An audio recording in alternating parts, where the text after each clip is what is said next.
Hello and welcome to Outlaw Bookseller with me, Stephen Andrews, writer, bookseller, collector. And today I want to talk to you about the strangest book prize of them all, the oddest literary prize in existence. And this occurred to me yesterday when I saw the shortlist for this year. Now, book prizes are irksome things sometimes. You think, what's the point? There are better books that get ignored, but they are good for book sales. So for somebody in my profession, they're important things. But many of us think that often the wrong books win and that better books endure.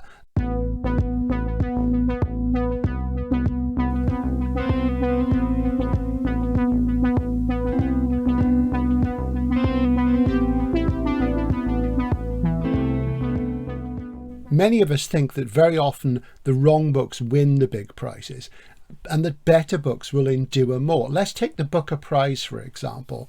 If you go back to 84, 85, I think it was, on the shortlist for the Booker Prize that year was J.G. Ballard's Empire of the Sun and Anita Bruckner's Hotel du Lac. And everybody thought Ballard was going to win because he was regarded as a genius and the most important British post-war novelist still alive at that time.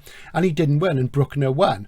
When both authors passed away, all of Ballard's books were in print and only 3 of Bruckner's 20-odd novels were in print. So I guess that says everything. But what about the genuinely odd prizes? There are other odd prizes out there. There's the Kitschy's Red Tentacle, which is for the most progressive, intelligent novel that contains speculative or fantastic elements. And my friend Nina Allen has won that. And then there's the Goldsmiths Prize for the novel that breaks the mould or extends the possibilities of the novel form. And my friend M. John Harrison has won that. But no more name dropping. My favourite literary prize is the Diagram Prize for the oddest book title of the year. Now, the Diagram Prize was founded in 1978 by the Bookseller magazine to entertain people at the Frankfurt Book Fair, which is still the major international book rights market and event on the international bookselling and publishing scene. The winning book or author of the Diagram Prize gets nothing, but the person who nominates the winner gets a passable bottle of claret or possibly champagne if they're really lucky. And back in the late 1980s, I remember nominating The Gut Content of 6 Leathery Turtles, published by E.J. Brill by J.C. Den Hartog. Sadly, that great work on the dietary habits of chelonians, of large chelonians, didn't win. It didn't even get in the shortlist. It's a great shame, possibly because it may not have been in English language originally. So although the voters and nominators for the Diagram Prize are usually booksellers, publishers and librarians, it is a big thing. In 2008, more people voted for the Diagram of Diagrams Prize than they did for the best Booker Prize winner ever. So the ultimate accolade, of course, went to the modern classic Greek Rural Postmen and their cancellation numbers, published in 1996. A previous Diagram of Diagram winner was the fantastic first winner in the series from 1978, Proceedings of the Second International Workshop on Nude Mice, and that won the Diagram of Diagrams in 1993. Now, a lot of the books which end up on the Diagram shortlist are actually published by university presses. They are serious academic books. So let's look at the shortlist for this year, and I'll give you my prediction about what I think is going to win, and of course I'll probably be wrong. So this year, the shortlist is always 6 books, by the way. We start off with Whack Job, The History of Axe Murder, which I think is a strong contender for the crown. Then we move on to the slightly more esoteric, The Pornographic Delicatessen, Mid-Century Montreal's Erotic Art, Media and Spaces. And as you see, often the really telling part of the title is in the subtitle, which explains what the book is about. And that's the great thing about book titles. If you're imaginative, you can create something really interesting, have a striking title and then a subtitle that explains what it's about. Of course, a lot of publishers, authors and people in publishing, they just pick boring titles. They pick titles people have used before. So these are really important. Another favourite of mine for this year is this wonderful title, Why the Hindenburg Had a Smoking Lounge, Essays in Unintended Consequences. And of course we all know what happened to the Hindenburg, the great airship, terrible tragedy. I also think that's a strong contender for the winner this year. Moving on to something which I think is a little bit more serious in the archaeological way. And I remember a book from the 1990s published by Yale, which I'll talk about after this, is Killing the Dead: Vampire Epidemics from Mesopotamia to the New World.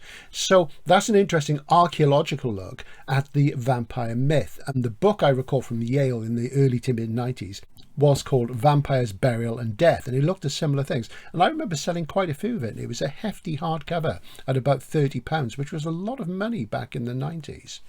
Also, we have a classic biology text entering the fray as the 5th item in the shortlist this year, and that is self-recognition in fish, which examines the concept of whether fish recognize themselves if they see their faces in a mirror. Finally, we end the shortlist with Whiskerology, the culture of hair in 19th century America. I think you'll agree that these are all future classics, and I'll be very eager to see which one wins. So when there's a winner, I'll do a brief video just so you can see which one wins. So I'll post it in the community area on the channel. So those are the 6: Whack Job, A History of Axe Murder; The Pornographic Delicatessen; Why the Hindenburg Had a Smoking Lounge; Killing the Dead; Self-Recognition in Fish; and Whiskerology. Classic stuff all.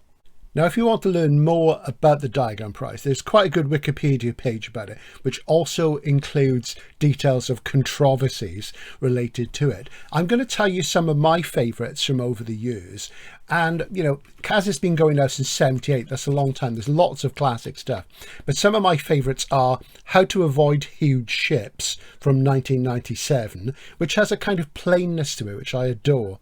There's also probably the finest one, I think, which didn't really get the diagram of diagrams that it should have, which is the sublime Highlights in the History of Concrete from 1994. Another very memorable title from those days is one by Penguin, bizarrely. It's mostly smaller publishers and university publishers, as I say, and that's Living with Crazy Buttocks from 2002.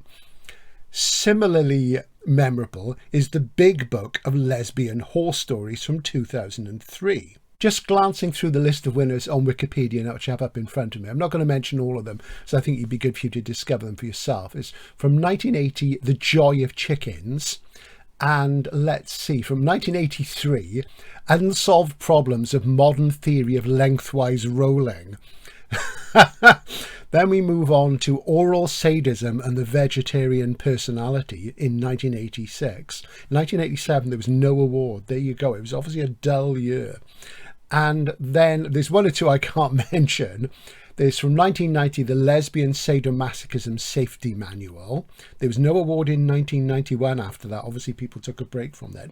But in 1993, American Bottom Archaeology really came forward and won big. And sometimes, you know, you get things like The Joy of Sex, Pocket Edition by Alex Comfort, which was a best-selling book. And you had that one in 1997, which, you know, was a bit of a fudge, really, I think. But moving on into the 21st century, there's Butterworth's Corporate Manslaughter Service from 2001. And also 2004, horses are quite the thing in it. Bomb-proof your horse. Teach your horse to be confident, obedient and safe, no matter what you encounter.